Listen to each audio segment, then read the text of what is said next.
నమో శ్రీనివాసాయ నమః. నమో వెంకటేశాయ నమః. అందరికీ నమస్కారం అండి. ప్రతిరోజు రాశి ఫలితాలు తెలుసుకోవడానికి ఇంకా మన ఛానల్ సబ్స్క్రైబ్ చేసుకోకపోతే ప్లీజ్ సబ్స్క్రైబ్ చేసుకోండి. లైక్ చేసి మీ పూర్తి సపోర్ట్ మన శ్రీనివాస ఛానల్ కి ఇవ్వండి.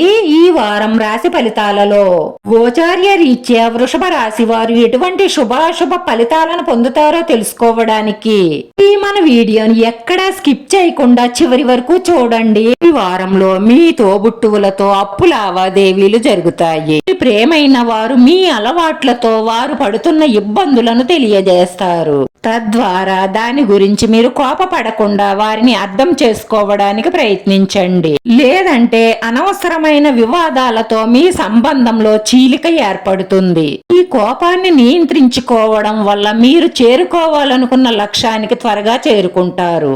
ఈ శత్రువుల నుంచి జాగ్రత్తగా ఉండండి. మిమ్మల్ని చికాకు పెట్టే విషయాలను గుర్తు చెయ్యడం జరుగుతుంది. మీలో కోపం పెంచే ప్రయత్నం వాళ్ళు చేస్తారు. మీరు మాత్రం మీపై నిగ్రహాన్ని ఉంచండి. వారికి ప్రభావితం కాకండి. సంబంధాలలో సౌలభ్యం శుభాలు పెరుగుతాయి. సుదీర ప్రయత్నాలు పొందుకుంటాయి. అందరినీ గౌరవిస్తూ కలుపుకుపోండి. మీకంతా శుభమే జరుగుతుంది.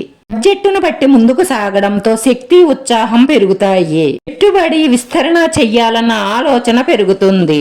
పెద్దల మీ శ్రేయోభిలాషుల సలహాతో ముందుకు సాగండి. విజయాలు సాధిస్తారు. అవసరమైన పనులలో ఓర్పు సహనం పాటించండి. మేలు కలుగుతుంది. కొత్త న్యాయపరమైన పథకాల వల్ల లబ్ధి చేకూరుతుంది. కొత్తగా పరిచయం అయిన వారిని గుడ్డిగా నమ్మకండి. అవకాశం తెచ్చుకోవడం మీ గొప్పతనం కాదు, దాన్ని సద్వినియోగపరుచుకోవడంలోనే మీ గొప్పతనం ఉంటుంది. ఆర్థిక విషయాలలో సహనంగా ఉండండి. భావోద్వేగాలకు దూరంగా ఉండండి. రోజు మీరు ఊహించుకునే స్త్రీతో మీ మనసులోని మాట చెప్దామని ఫిక్స్ అయిపోతారు. ఇలా చేయడానికి ఇది సరైన సమయం. ఇంకా లేట్ చేయకండి. శుభవార్తలే అందవచ్చు. అయినా సరే ఏం జరిగినా మన మంచికే అని మాత్రం గుర్తుపెట్టుకోండి. ప్రేమ, స్నేహం, మనసుకు సంబంధించిన విషయాలలో కోపంతోనూ భావోద్వేగాలతోనూ నిర్ణయం తీసుకోకండి. సంబంధాలు సరళంగా ఉండాలంటే వివాదాలకు దిగకండి. గొడవలకు ఎంత దూరంగా ఉంటే మనసుకు అంత ప్రశాంతంగా ఉంటుంది. మనసు ఎంత ప్రశాంతంగా ఉంటే ఆరోగ్యం అంత బాగుంటుంది. ఈ రోజు పరిహారం వచ్చేసి 2 తమలపాకులు తీసుకుని అందులో పచ్చకర్పూరం పెట్టి పొట్లం కట్టి మీ ఇష్టదైవం పాదాల దగ్గర ఉంచి మనస్ఫూర్తిగా పూజించండి. ఆ చేయడం వల్ల మీ ఇంట్లో ఉన్న నెగటివ్ ఎనర్జీ అంతా బయటికి పోయి మీకు శాంతి సుఖము లభిస్తాయి. వీడియో నచ్చితే లైక్ చేయండి, షేర్ చేయండి. మీ లైక్ మాకు ఎంతో విలువైంది. మీరు లైక్ చేయడం వల్ల ఈ వీడియో కొంతమందికి చేరుతుంది.